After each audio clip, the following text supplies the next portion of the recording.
What's up, everyone? Happy Friday. Welcome back to the game on Pax8 Live, the show where we talk about all the cybersecurity shenanigans you need to be aware of from last week.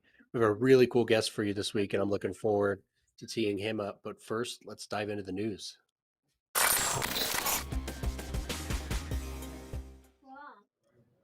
Hey Dom, it's good to see you, buddy. Happening. I'm very happy to be Sounds here. like the Antique Roadshow over there with all the background noise. It is. I actually have a really cool old guitar that I'm hoping is worth nice. mega bucks. Yeah, totally. Yeah.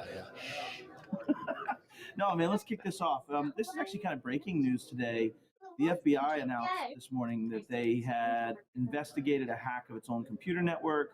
Not a lot of detail, not a lot of information on this, but just one of the things that came up is I actually had this talked about on stage today by a pen testing company that was talking about things, and they basically were trying to use it as a point of saying, let's try to destigmatize this being compromised, right? Let's talk quick. Let's say what happened. Let's be transparent. Let's go through those things. And so, if the feds are actually releasing this information without others actually having proof of it, I applaud this. I think this is one of those instances where the federal government themselves is seeming to at least give some information.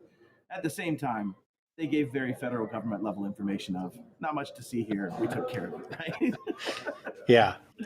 Well, I think more will come out as things come to fruition, but it's pretty interesting. It does seem like, at least based on the data in the article, it's a pretty light incident. Very limited. Pretty well contained.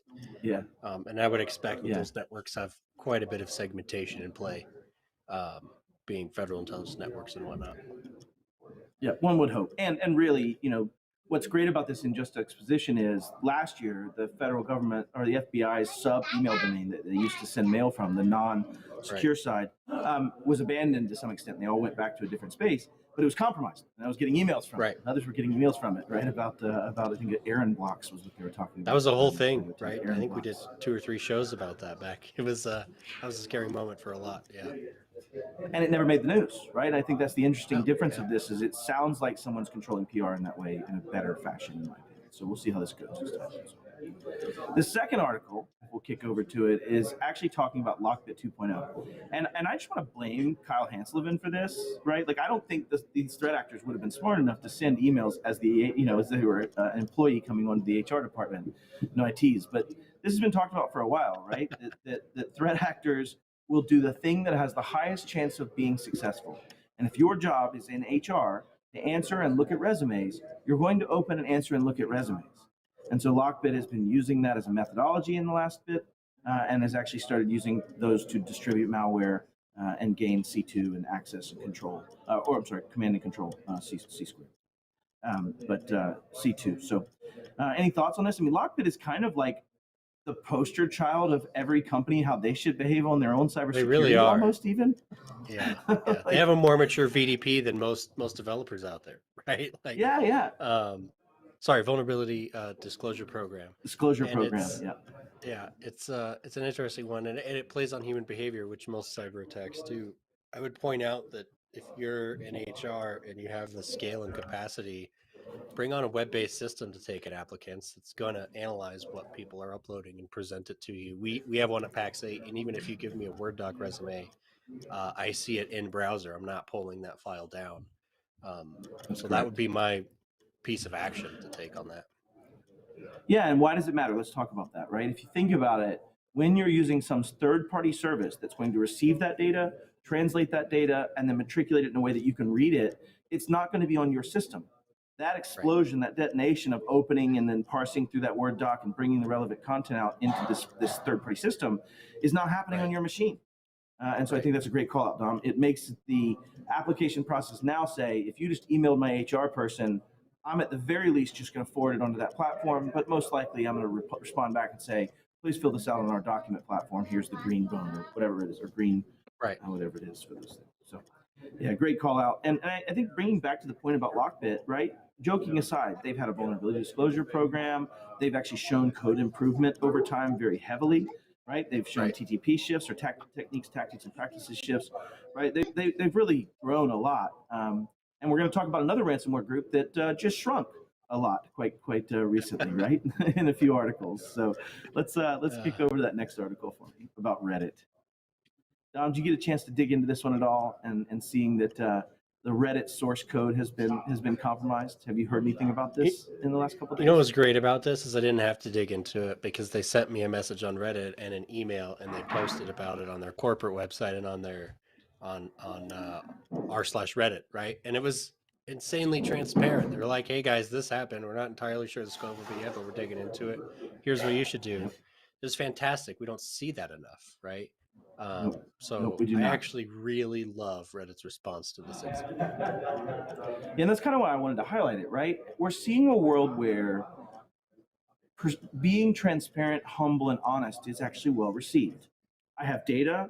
I can make my own decisions based on that data. As the data changes, I can use that transparency to make decisions on what my risk surface looks like, right? All of those things are part of that transparency that really started with Microsoft doc. I mean, joking aside, in the last few years, back when Microsoft was compromised as part of that whole SolarGate and SolarGate stuff, they came out and said, "Hey, our source code has been compromised." And before that, I guess nobody's ever had a source code compromised, or maybe they've never talked about not once. it, right? Yeah.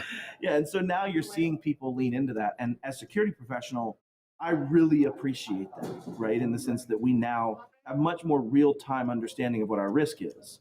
And where you see that go bad, you're starting to see the public react very negatively to that. So I think that's why I'm so happy with Reddit on this, is that, to your point, they're extremely transparent. They came out, said it, put it out there really quick. So to the point too, it was social networking against MFA, right? So please, modern phishing resistant MFA is the call to action on that one. But again, Reddit openly admitted it was like, we screwed up here, and presumably they fixed it. Otherwise, they probably wouldn't have admitted it. Fair. At least you'd hope, right? At least there's some degree. Right. But in the same breath, Dom, when you read the CIS controls and you have pen testing in Control 18, it then says, actually fix what you find in your pen test. So if they have to say that, I'd have to imagine maybe people aren't always doing that. Yeah. Warning, coffee is hot.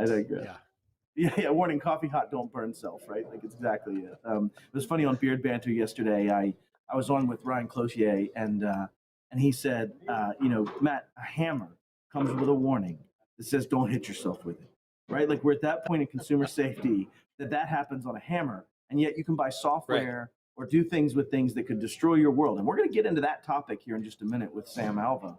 But you can have that, and there's no warning label in that piece of OT. There's no warning label that says, hey, if this is a real problem, if this occurred, right? And joking aside, we'll get into this when we get Sam on. My buddy Chris was able to demonstrate that he could manipulate the John Deere firmware and create a situation where it thinks it planted the seed an inch deep, and instead it planted it 7 inches deep, where it'll never germinate, right? And if you did that across the country in one firmware update, and you were able to do that to the crops of the country in that time frame, you could create mass casualty. And so that's why we'll bring Sam on to talk about that here in a bit. But let's kick on to that next article. I wait till Danielle has her cat in her hand to ask her to switch over, but we got it. So this is the exact inverse, right, of what we talked about with LockBit and their growth and their capabilities and how they've evaded, in some ways, they've had some arrests. But we saw the Hive ransomware gang shut down, or at least their onion links and their sites, their public sites were shut down. Dom, I don't know about you. I always like to smile when I get a whiff of one of these wins, right? Where we actually see we need these wins so bad. Yeah. Well, and another thing to point out is this is very classic offensive security, right? Now, I'm absolutely not saying you should go break into ransomware groups and figure out where they are and tear their stuff down, because that's not necessarily within your authority if you're watching. But point being is Interpol and the intelligence communities partnered up to make this happen. So if you've ever thought about offensive security, this is what they do, and it's pretty cool. And you've actually seen governments in the recent year doing a lot of these type of joint operations, right? You've seen, especially Interpol and extensibility in Europe quite a bit, but you've seen several governments collaborate that wouldn't have before. And I think it's just because we're all waking up to this shared challenge we all face, right? And the jurisdiction has been a limitation of actually dealing with some of this. I mean, even in my case with DomKirby and being the affidavit for their arrest, right? That was a U.S. operation. It was a European operation. That was DOJ involved, as well as some other counterparts. But anyways, it's always great to see. I love when a ransomware gang's down. But Dom, does this mean they're gone? Does this mean they're never going to come back? Nope, sure doesn't. Yeah, this would not be the first ransomware gang that reappeared out of nothing. That's for sure.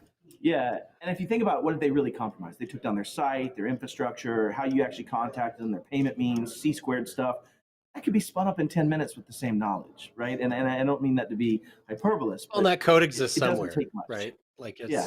like they probably backed it up, which is something we should all be doing, right? So they're just going to spin it up on Good a new call exit out. node and perhaps under a new name, but they'll be back. For sure. And I think it just depends on what the rest surface looks like. But in this one, I didn't read anything about in that regard. It's really just shutdown of assets. And so, but it's progress. All right, progress. Let's kick over that next article for me. Thought we were out of articles. Are we out of articles? Or we're going to talk about something awesome, though, I thought, Danielle? No? You're going to talk about it, but... This later. I'm just going ahead of the show. Yeah. Something about this security boot camp thing? Yeah, I'm not sure. Man, Something I told like you guys. I told you I'm going to forget about security boot camp. There's 10 spots left. I know Pax8 said there's 20 spots left on LinkedIn. There's 10. So there was a delay in that news, but there's 10 spots left for security boot camp. We would love to have you there next month, March 27th in Kansas City. Go ahead and check out the link in the description. And it is official. Rob Ray is going to be joining us. We are planning his kickoff session next week. So we'd love to have you there. Don't forget to sign up. 10 spots left. Yeah. Be one of those 10. It was an awesome event last year. People walked away with new ideas, new thoughts, and some real action calls on that. And also, I'm going to be doing a little bit of red teaming and showing off some things. And last year we talked about some modern cloud threats. I think this year we may also talk a little bit about some of the posture of your MSPs and see if anybody's willing to let Dom and I maybe dig into their infrastructure one day. But I'd be very. It's going to be a great event. I'm looking forward to seeing everybody in Kansas City. It's going to be awesome. All right, let's hear from Robin Harris if we can.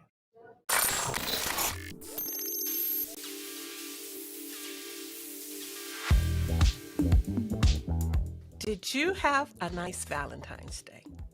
I had a wonderful one. But what I want to talk about is, did you show your policies some love? Did you? I want to talk about this because we create these policies, and sometimes we create them and then we take them for granted and we never look at them again. We don't update them. You look at a policy and it's like when this is not the time you want to find out your policy is not up to date. When you're going through an audit and an auditor is saying, you do blah, blah, blah. Oh, no, we haven't done that for 3 years. No. So you want to get into a regular cycle of reviewing your policies. You want to check that your policy is current and that it's relevant. Technologies change. Some things that it made sense to do 3 years ago, it just doesn't make sense to do anymore. Or you've changed technologies, you've retired systems, you don't even use this anymore, and they're still being referenced in your policies. So some policies really need to be reviewed annually because they are so critical and there's so much changing in the landscape. And then some policies, maybe you can get away with reviewing them every 3 years. But you do want to periodically show your policies some love. Just, they're your rules for how you engage. And so here's the next thing I'm going to say. When you update your policies, it's really important to tell people, because you don't want people still referencing what you used to do 3 years ago. Or they'll say, I didn't know we were supposed to do that. And it's like, well, we put it in the policy, but yeah, you didn't tell anybody. So how would people know? I guarantee you, people don't come to work and say, oh, I don't have anything to do. I'm going to go see if they updated those policies. No, they're not going to do that. When you update your policies, communicate it out to your workforce so that everyone's on the same page and everyone's following the same rule books.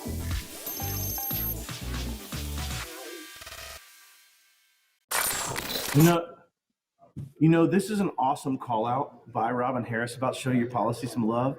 But if you're not even dating yet, if you don't even have a significant other in the policy realm as an MSP today, I'd probably show some love into actually starting that dating process, right? Actually write some freaking policy down. And if you're listening to this, there's probably in my time of doing this and asking this question of MSPs over this last year, I don't know that I've met more than 4 or 5 that have active functional policy map to controls that they actually are doing things with, that they're living and matriculating the changes to, right? That I don't think that's true. So if you're listening to this and you're hearing about Valentine's Day shows you policy some love, maybe let's get some policy done. And I think that would be the way you could show policy some love right now. But her points are very accurate in that review and change systems. If I'm an auditor and I'm looking at it and you can't even show me that you changed systems and made a change 2 years ago and you've been still referencing something, that's not policy either. Right? That's not actually functional compliance or policy in that regard. So I'll get off my damn soapbox. And tell people. I like the call out about tell people, because I've seen a ton of policy revisions get made that nobody knew about. One cannot follow Just a policy recently. they did not know about. Exactly. Yeah, 100%. It's a fantastic follow-up. So, one of the things that this kind of comes into is we almost feel like there's a gap in knowledge right at the MSP level, at the customer level, in so many things around cybersecurity. You and I tackle this every week, and I don't think we'll run out. So when you think about that, the U.S. government has to understand that too, right? Like I have to imagine the government says, oh my God, there's a gap here, and we have a real problem. And so that's the reason I wanted to bring in some very intelligent. Like, isn't there like a whole agency for that nowadays? I don't remember what they're called. I'm not sure. It's something. Yeah, I don't know. Yeah, absolutely. So let's bring him in. Sam Alva, he is a CISA advisor for cybersecurity for CISA, and he is also a personal friend of mine for many years now. So, Sam, welcome here, brother. It's good to see you. Well, thank you for having me today. Appreciate it. And did I get your title just right, Sam? It's I'm the cybersecurity advisor, and I work for CISA, which is a cybersecurity infrastructure security agency. We do there's security twice in there. I don't know if you noticed this, Sam, but we make people do their acronyms when they come on the show. I appreciate you playing along and actually using the acronym and then spelling it out, buddy. That's a good one. Well, I'm going to hold you to it because there's a lot of those. So, Sam, I know you really well. Tell me what you're working on right now, right? Maybe the audience doesn't really know you. So introduce yourself. Tell me what you're working on, what you do. So, again, Sam Alva. My career has been pretty vast. So, military veteran, went in the civilian world a little bit, and then shortly thereafter got recruited to come work for CISA.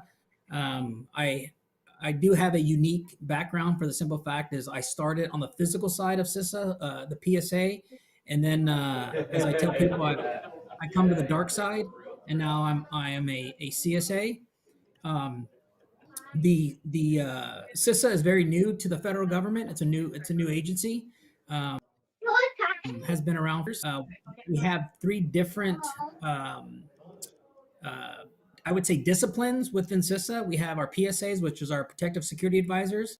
We have our CSAs, which what I am is a cybersecurity advisor, and we also have our chem inspectors.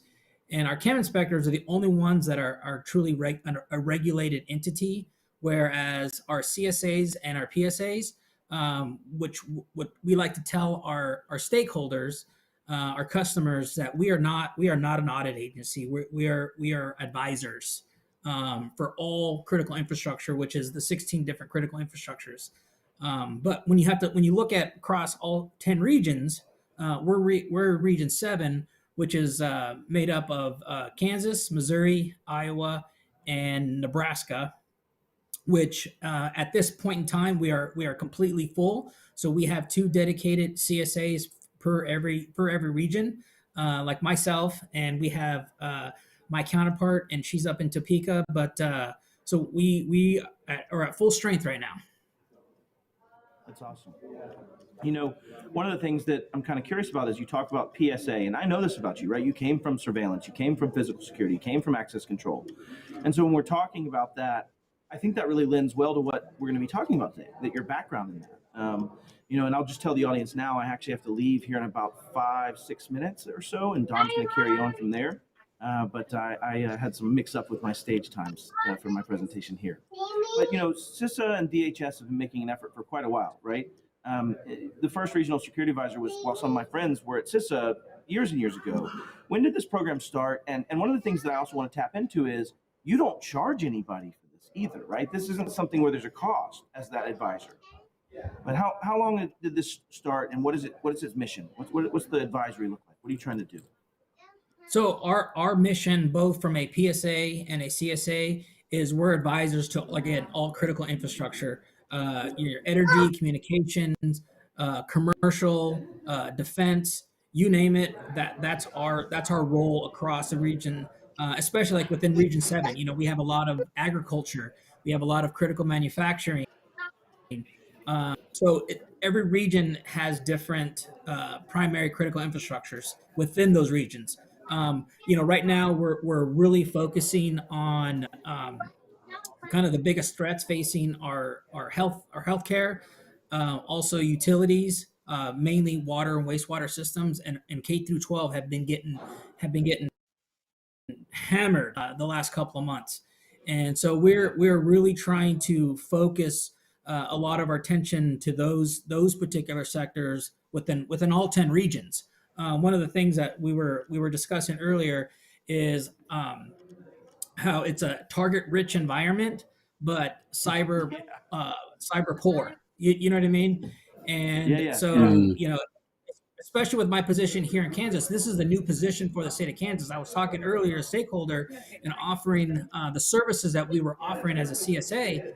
And it's funny to see the looks on people's face when they're waiting for that cost. They're like, so how much is it gonna? And I'm like, it's absolutely free. We offer tons of services, tons of products, and these are free to our customers. I know a lot of your customers or the people that you talk to are MSPs, and they actually charge their customers. But we're in a lot of different working groups, and one of the things is that you have a lot of small businesses that can't afford certain products and services. So that's where we come in at. We're there to help medium, small, large size corporations, businesses, because they all had some way have cascading impacts on one another. They're all dependent on one another. So it's just getting, and that's the reason why doing these podcasts like this and letting the public know that CISA's here for you. Yeah, 100%, man. Listen, one of the things that's great about that is, let's say you step into one of these environments with an MSP, and you and I have talked about this before, right? And that MSP goes, and that client goes, oh yeah, MSP's doing all that. Oh yeah, they got this. Oh yeah. And oftentimes you're that hammer that comes in and goes, let's really see, let's ask. And that person on the tech side's going, they ain't doing none of that, Sam. That's not happening, right? Like, have you've experienced that, but has that been a force that helps drive them to be better? I think that may be the question, right, of these MSPs out there. Well, I think what it is, it's making an accountable on they approach it differently. We approach a critical infrastructure from a resiliency perspective. So when we come in, we identify those critical, not just the critical services, but what those critical services depend on. What dependencies, if it's power, if it's people, technology, and those are the things that we focus on. And a lot of times, I'm not here to put down any MSPs. I love that you said times, process, people, and then technology. Right? Yes. Like I love those two being first, because that's where I see the biggest gap in that target-rich environment. For sure. It is. It's truly the definition of defense in depth. Yep. See you, Matt. I appreciate y'all, and Sam, I'm really looking forward to listening to this one later on the airplane. So I love you, brother. Thanks for being here. You too, man. I'll see y'all Take later. it easy. Be safe. All right, Matt's going to go on stage. So thanks a lot for joining us, but let's finish that thought, because I think you were in a really powerful spot where you talk about process, people, and then technology, and so many, especially in the channel, we tend to get it backwards. Yes. I think that, again, when you look at the true definition of defense in depth, people say it's your people, process, and your technology. But to me, I think the people and the process are I feel is what's being missed at this time, because a lot of times, technology is just it's moving so rapidly. We don't have time to train our people to create those processes. Right. Yeah. And that's massively important. And it's all people, right? Like Ron was talking about, disseminate your policies if they change. And I think it's every angle of that needs to be considered. Well, I know Matt really wanted to talk about OT or operational technology. And I think it's really interesting, because we're seeing the whole explosion of IoT in houses and small businesses and corporate, in government even, right? We see news like the Pentagon needs to ban Fitbits because they can see where people are running around the ring of the Pentagon, right? So for you, like what has been your take on OT and the threats that face environments with OT in them? So to me, I think with Industry 4.0 in full effect, people have to realize that Industry 4.0 is what is expanding the OT environment. You know, people have to understand what the definition of OT. It's any device or component that interacts with the physical environment. Right. Here recently, NIST is getting ready to release their new standards. It's in draft form. It's the 882R3, and I think it's really going to change the industry. For the simple fact is that, you know, we when people do look at OT and if they understand OT, it's been very siloed into just industrial control systems and RTUs in that arena. Well, when this new NIST document gets released, it's going to cover a whole new threat landscape: physical access control, building automation system, HVAC systems, transportation systems, basically anything that has a open and closed loop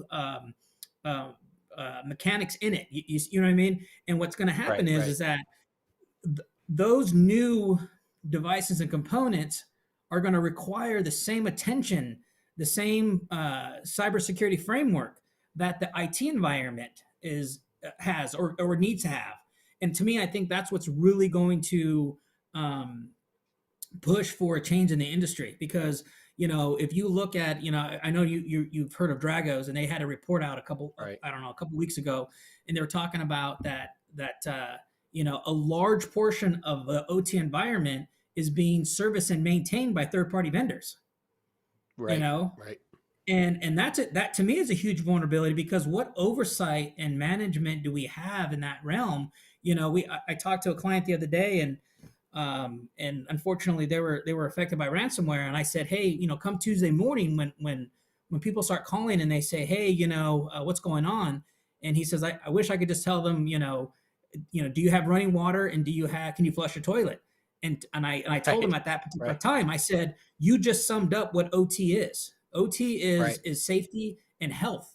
You know, if you lost your email for a week, yeah, it would suck, you know, but if you can't flush your toilet and you're not getting clean water, that's going to affect you immediately right now. And that's a real risk, right? That exactly. A lot of people don't and think that about. Environment right now, that environment is in the hands of third-party vendors and integrators. And this new NIST standard is going to hopefully change on how we you know, they call it the OT life cycle. You know, it's architecture, design, and procurement. You know, I like to say that's phase one. Then you have installation, configuration, and commissioning, stage two. And then you have service, maintenance, and decommissioning. Those are very important during the onboarding process, you know. So it's something that we're very concerned with. We have our new CPGs that are out. That CISA has come out with to assist with that process. So, but like I said, it's unfortunate that a lot of our SLTT stakeholders, you know, a lot of them don't even know what OT even means, and they're working with they're working with it on a day-to-day basis. I got to rewind though and make you define SLTT for the audience. No, sure. SLT is just our state, local, tribal, and territorial members. It's what makes up majority of our stakeholders. Right. Sorry, I know Matt was not here. Federal, right? I know. If Matt was here, he'd be like, that's another acronym. Right. Well, if we look at OT, you know, broadly, it's definitely not new. In fact, what was it? Was it 2020 or maybe 21 in Florida when there was that attempted attack on a water treatment center, and thankfully there were physical controls in place that prevented the attack from succeeding. But had it not, the water would have quite literally become poisonous, right? And that is the town's water supply that we're talking about. But we can even scale this down. You mentioned access control, and Matt and I were chatting about that. One of the ideas that really fascinated me, and I think he said you came up with it, was imagine ransomware, except I take control of your access control system for your office, and I don't let you in, or I don't let you out, and I turn up the heat, or something like that. Yep. And I think if we look at small and medium business, that's a pretty realistic threat if you have an internet connected access control system, right? That is correct. I think, Matt, we coined it. We were having lunch. I think we coined it denial of facility, and Yeah, there you those go. are yep, and those are things that as we look at the cybersecurity framework and we move to the OT environment, we're going to have to be able to develop a similar framework for OT, because this is the thing that people don't realize is that the IT environment and the OT environment operate differently. You can't operate OT with the CIA with confidentiality, integrity, and availability. It works differently. It works off of availability and integrity. Confidentiality is second nature to OT. Right. You can't use multi-factor authentication. You can't use password lockout, because a lot of these components and devices are not made that way in the OT environment. So to me, I think that to truly protect OT, you have to approach it from a both physical and cyber perspective, or people call it converse cyber physical perspective, to truly protect it. Because when you can't logically protect it, then you have to understand how to physically protect that asset. Right. Well, and if you can scale this all the way out to ICS, or industrial control systems that apply in utilities like the Florida example, or, I think there's been 6 or 7 Netflix documentaries now about weaknesses in the electrical grid in the United States, because these are not necessarily cheaply manufactured, but they're devices that are manufactured, and cybersecurity and defense wasn't really at the heart. They were trying to accomplish the flip of the switch or the closing of the valve or the lights or whatever, right? And security at that point in the OT lifecycle was, if it was thought about, it was thought about last, right? We hear about, you can go to Shutdown and uncover hundreds of unprotected or default password devices. Do you see that sort of changing and stiffening up with these new guidelines from NIST and CISA, from like the manufacturer's perspective, and putting security at the forefront of the development? I think, unfortunately, I hope with this NIST document, changes do come, just because, Sure. when I've talked amongst my peers and colleagues, it's like, unfortunately, do we have to experience a catastrophic utility event for us to implement these procedures, and that's why Right. it's CISA's goal and objective to reach out to our our critical infrastructure and advise them, say, hey, listen, we need to have more oversight when it comes to your OT environment, because a lot of times, when you're dealing with an OT workstation or an HMI, you can't lock that workstation down, because they need Right. continuous access into that box, Right. which creates vulnerabilities. Yeah. You Yeah, can't and have Active Directory on a HMI station. Right. I'm gonna make you define HMI though.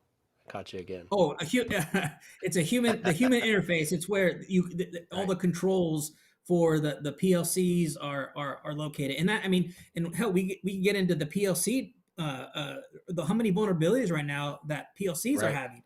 A lot of times, just with recently, there was a vulnerability where if you could have physical access to the PLC with a thumb drive, you could potentially disrupt the root system in it.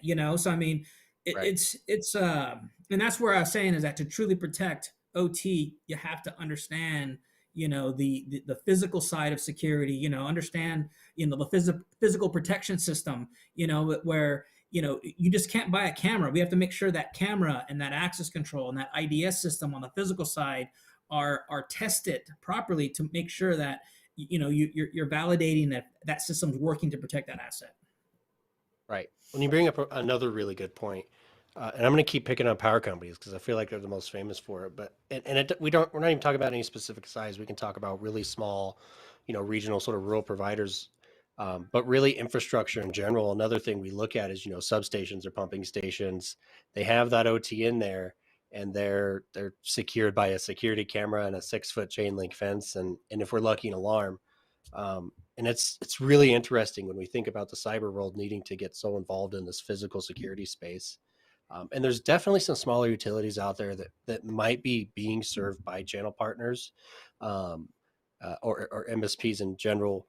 What are your thoughts or biggest piece of advice to them if they do have a customer that they discover they have OT, or that they know taking them on that they're very machine centric, they're manufacturing or something like that? I think, to me, I think for an MSP, and I don't know how many MSP offers OT type service and maintenance, but understanding the OT environment is critical. Understanding how it works, that it doesn't work like a normal PC or a server, you know, because as soon as you understand how a PLC, a RTU, an HMI, how the sensors work in general, Right. then you know, and not only that though, but you know, MSPs have to understand that to protect OT, they're going to have to either add another added service to their repertoire. You know what I mean? They're going to have to go Right. out there and conduct a physical assessment because, again, like I said, you cannot you cannot protect it logically. Protect it logically, then we have to protect it physically, and we just can't throw any surveillance system or access control system. You have to make sure that, you know, I'm not sure if you ever heard of the ASD model. It's the adversary sequence diagram model. It used to be used a long time ago, but the ASD model tests your physical protection system. And to me, I think that's a great method. You know, if you look at, you know, a camera, making sure that the camera is installed correctly, make sure that environment's correct, the environment's correct, or the installation. So there's a lot of things that go into it. So I think if I were to give an MSP you know, what should we do? I think it's expanding their and understand physical security. Yeah, and that's a really, you know, system. right, and that's an excellent piece of advice because it is such a different operating environment, and sometimes they look similar. Like there's a lot of OT platforms or you know, manufacturing platforms. This is huge, that they're Windows platforms and they're Windows devices that are interacting. That's the HMI, and you know, you have all the sensors behind it. So it can look a lot like the same equipment you've been managing, but it's just not, right? You can't lock a CNC machine, right, or any machine like that. So it's a huge and that's why CISA is so important, is because we have the personnel in place. You know, that's why we have our protective security advisors and we have our cybersecurity advisors. And a lot of times, depending on the stakeholder, we will go out together and provide that truly holistic approach of security for that stakeholder and identify those risks and vulnerabilities. Yeah. Well, you created a good pivot for me. So we've kind of hinted at this whole conversation's about how you and your teams will go out and work with people. And a lot of times what you guys are doing is what we might call public-private partnership, right? Whether it's a utility company or a K-12 school district or what have you. That public-private partnership is key. And we've really been pushing that in the channel for cybersecurity, all the way down to in terms of just reporting incidents to CISA so that intelligence can be gathered and understood. You know, could you provide any insight into the importance of public-private partnerships and how that drives CISA's mission overall? Well, and I think that's very tough, just for the simple fact, even now with my position here, is a lot of people don't know we exist. A lot of people don't know what CISA stands for, where they are, unless they're in that industry. So that's why it's important that I come out and do these types of interviews and podcasts, and just collaboration is key. And as far as partnership, that's why, you know, our primary objective is to advise our stakeholders, especially those that have critical infrastructure or they don't have critical infrastructure. But that partnership, and that's another thing too, is people have to understand is that when we meet with a stakeholder, that information between that stakeholder and us is covered under PII. So it's between them and us. We're not going to share it. You know, somebody can't request it. That's the other thing, that when it's about building that credibility, that trust between us and them. We would really like for them to never have to call us that they've been, you know, exploited, but we want to be that person that they call for advice and for whatever the case may be when it comes to security, both from a physical and a cyber perspective. Because, you know, our PSAs, the services we offer, you know, active shooter training, we offer blast mitigation training. We do. So there's a lot of, you know, when I tell people to go to the CISA website, a lot of times it is very daunting because we have so many services. I mean, we have, you know, a half dozen cyber assessments that we could offer our stakeholders depending on the maturity of their cyber program. You know, the PSAs have tons of resources that they can offer their stakeholders as well. But that public-private partnership is very important, because a lot of times we create those lessons learned and benchmarking, unfortunately, when things do occur, and we like to share not the stakeholders information, but just share Right. lessons learned and best practices, because that's unfortunately we're in a society, we learn from our mistakes, and so Right. we don't want those big bad mistakes, but we try to get those and share them with other our SLTT partners. Right. Well, I think even if you are a victim, you really have the opportunity to prevent others from becoming a victim, right? Because I've seen it where CISA will come out with an advisory about whatever it's about, and it has indicators of compromise, and even YARA rules. Like, it has everything you would need from a cyber perspective to be aware of that threat and look for those indicators of compromise. And often there's mitigation, right? And we see it Exactly. a lot of times. Just in terms of, like, Microsoft vulnerability X gets rinsed and repeated by Microsoft, rinsed and repeated by CISA, and then someone impacted by it could easily deliver new indicators of compromise that CISA is in a prime position to spread to the masses, again, anonymously in terms of whoever reported it. I think that's a really powerful capability that a lot of times we don't take enough advantage of. I agree. And that's another thing CISA offers. We have our CVEs, our critical vulnerabilities and exploits.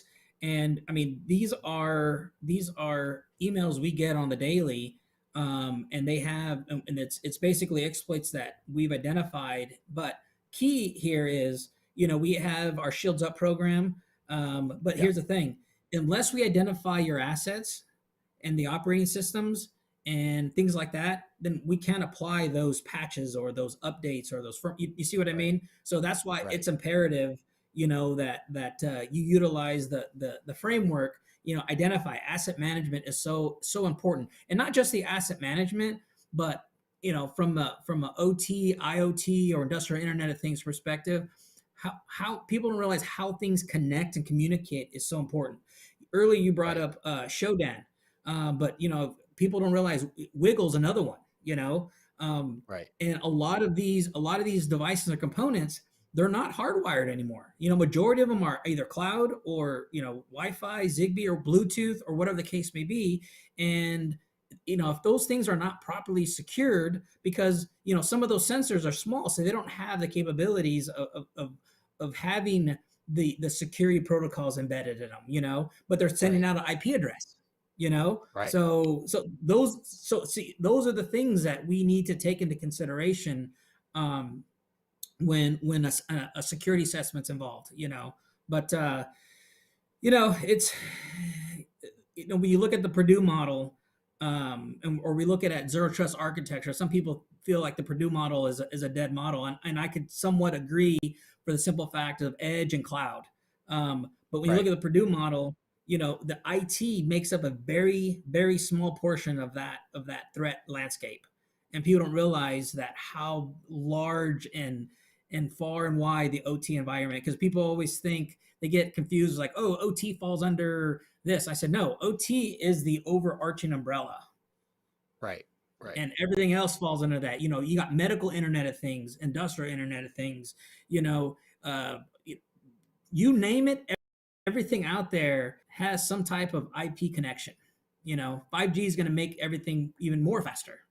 We can get Wi-Fi ovens and toasters and washing machines. Exactly. And it's like even in our own house, right? Like somebody could hypothetically break into your oven and turn it up to 500, and you wouldn't know until you saw the oven was at 500 degrees, right? Exactly. That brings up a really good point too, of the impact of an IT incident versus an OT incident can be two very different things, right? If I can lock you in your building and turn the heat up, I could genuinely harm you. Yes. I think in IT, we think about protecting data, and in OT, we're really thinking about protecting people and things and places. And that's such a different way to approach things. That's the thing that I think of all the time when I'm researching as much as I can on the OT environment, because like I said, when you look at, people think, okay, well, where do I start?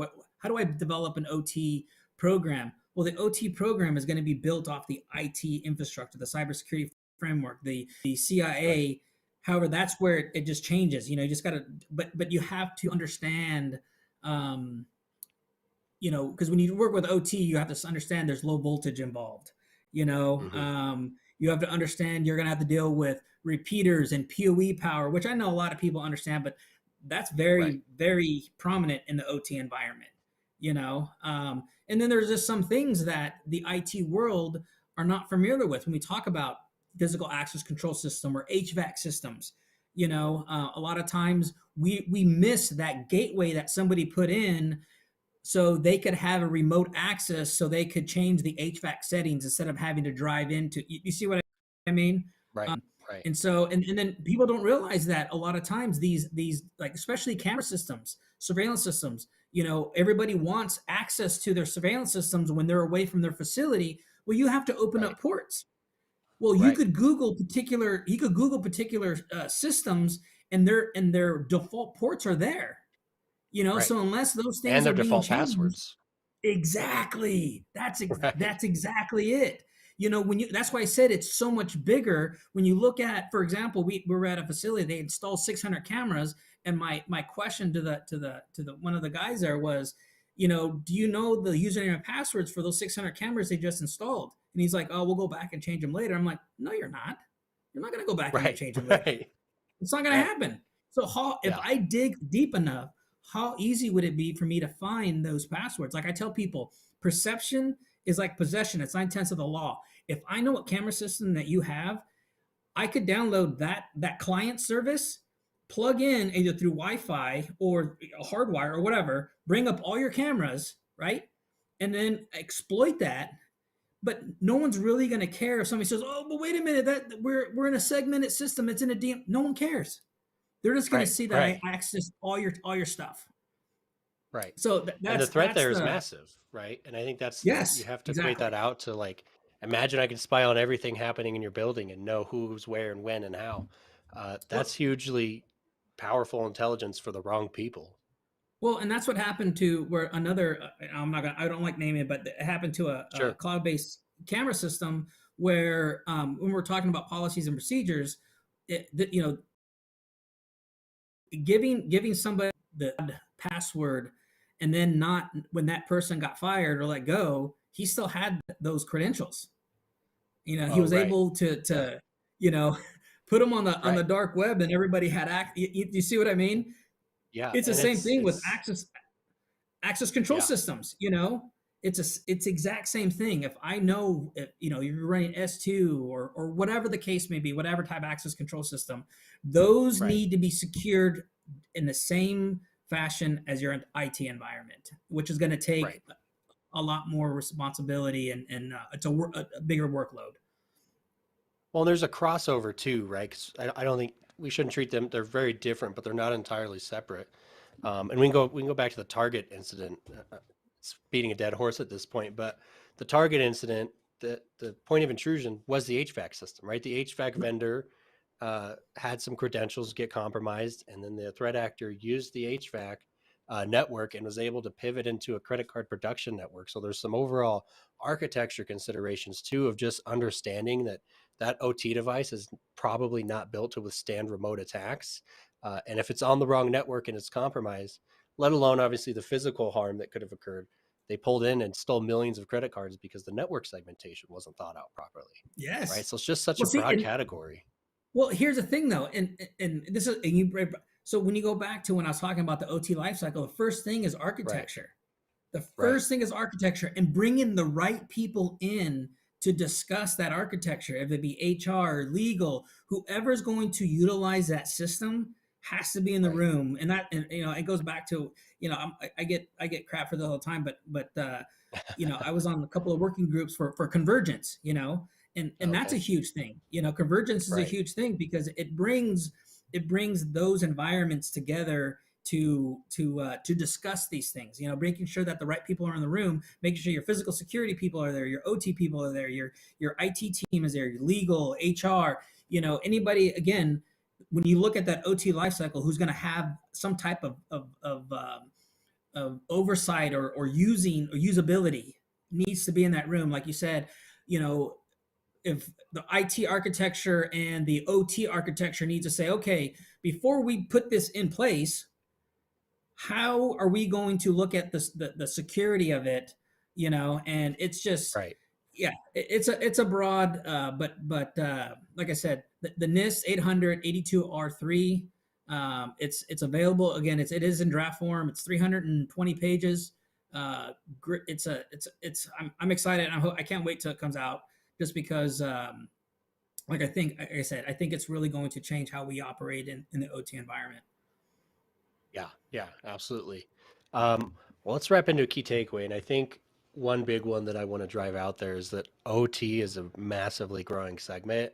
And if you're an MSP, your customers almost certainly have OT elements in their environment, whether you know it or not, right? It could be that access control system, right? But it could literally be maybe they bought a smart toaster, or at our office at Pax8, we have an internet connected water machine to tell the people at the water company that we need more flavor or whatever. Yeah. And I think, and it is indeed on its own entirely separate internet circuit, for the record. But if we think about if we think about the impact of that, I guess my call to action would be start digging into your networks that you're managing, and if you're doing active scanning, look for devices that don't add up, right? If it's not a device or a manufacturer you recognize, and I think that's another challenge from a technical perspective, is if we scan for these devices, they've got 1,000,001 OIDs, they've got 1,000,001 vendor names that come out of a net scan. But if you see anything weird, you've got to figure out what it is, because it might be some device that's in the wrong network or that has the capability to do some real damage. So I would say go looking for OT in your customer environments. And see what you find, and start thinking about that architecture piece and getting it in the right place for the right reasons. Or perhaps, I used to have customers who'd bring their Alexas into the office, and we had to tell customer management, stop it, no Alexas in the office, right? Yep. But Sam, what would be your biggest takeaway to kind of sign us off here for MSP partners who are going to be running an OT?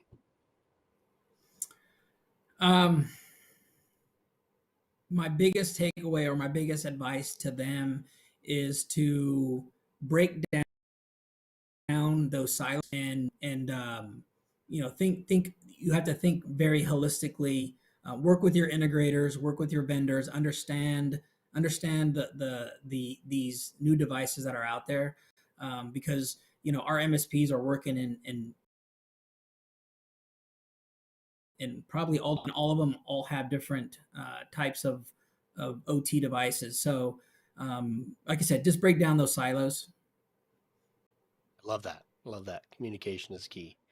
Well, Sam, I really appreciate you taking the time to join us today. It's really exciting to have CISA on. And just a reminder, you guys should check out CISA's website and start to understand what they have to offer, especially if you are dealing with some of these heavily impacted industries. Sam mentioned, K-12, light infrastructure, state and local, territorial and tribal governments are all really getting impacted right now. And if you're managing those customers, CISA is a resource that can help you if they need help and maybe can't afford, advanced testing or anything. So please check out CISA's website. I also have a couple recommendations. I'm on the list for the known exploited vulnerability database. I get that email every week. Quick update on all the CVEs that we're seeing or that they're seeing exploited in the wild. Also, if you do work in those sectors, I'd strongly recommend you check out getting into InfraGard as a member, because InfraGard provides some light intelligence. It's not crazy, not the top secret in there, but it's very helpful information that comes out before it comes out into the public eye in terms of what is happening in the sectors you're serving. Sam, before we sign off, what other CISA resources should people hop on right now? Your local ISAC is another one. I know that's for nonprofit. But sure. I really believe getting into your local IT groups as well. Not just we have your InfraGard, but like I said, it takes a village to protect your environment. And step out of your box. Just don't talk to your own IT people. Talk to your physical security people. Talk to your operators, your controllers, your engineers. Understand what they do. Again, break down those silos. We need to talk to other people outside of your domains. Yeah, I love it. Well, Sam, thanks so much for joining us. It's been an epic show. Hope to have you again sometime in the future. after some new news develops out of CISA and whatever madness might be happening in the cybersecurity world. You guys, thanks so much for joining us on the game. We will see you next week. In the meantime, make sure you like, subscribe, share, all that jazz. Go grab that seat for the security boot camp before they're gone, and we will catch you next week.